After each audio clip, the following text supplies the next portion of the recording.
नमस्कार दर्शकों। भगवान शिव ने क्यों लिया था अर्धनारीश्वर का रूप?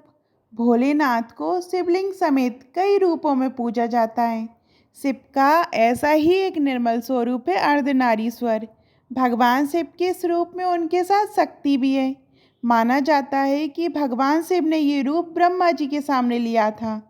भगवान शिव और शक्ति को एक साथ प्रसन्न करने के लिए भगवान शिव के अर्धनारीश्वर स्वरूप की आराधना की जाती है।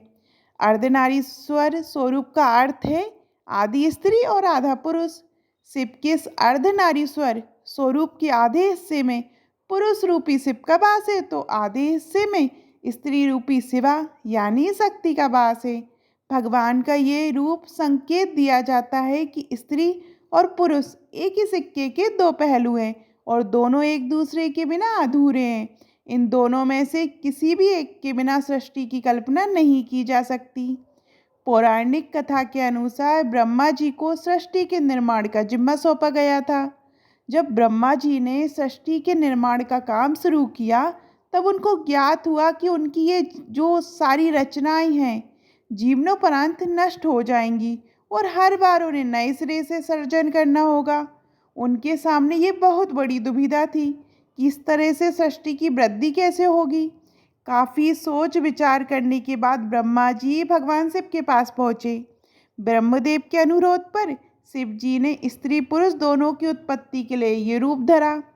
शंकर भगवान ने इसी स्वरूप में ब्रह्मा जी को दर्शन दिए। उनके शरीर के आधे भाग में साक्षात शिव नजर आए और आधे भाग में स्त्री रूपी शिवा यानी शक्ति। अपने इस स्वरूप के दर्शन से भगवान शिव ने ब्रह्मा जी को प्रजननशील प्राणी के सर्जन की प्रेरणा दी। इस तरह शिव से शक्ति अलग हुई और फिर शक्ति ने अपनी मस्तक के मध्य भाग से अपने ही समान कांति वाली एक अन्य शक्ति को प्रकट किया। इसी शक्ति ने फिर दक्ष के घर उनकी पुत्री के रूप में जन्म लिया, जिसके बाद सृष्टि की शुरुआत हुई। आपको भगवान शिव के अर्धनारीश्वर की ये कथा कैसी लगी, कमेंट में ज़रूर बताइएगा। और अभी तक आपने हमारे चैनल धार्मिक चमत्कार को सब्सक्राइब नहीं किया है तो सब्सक्राइब कीजिएगा। धन्यवाद।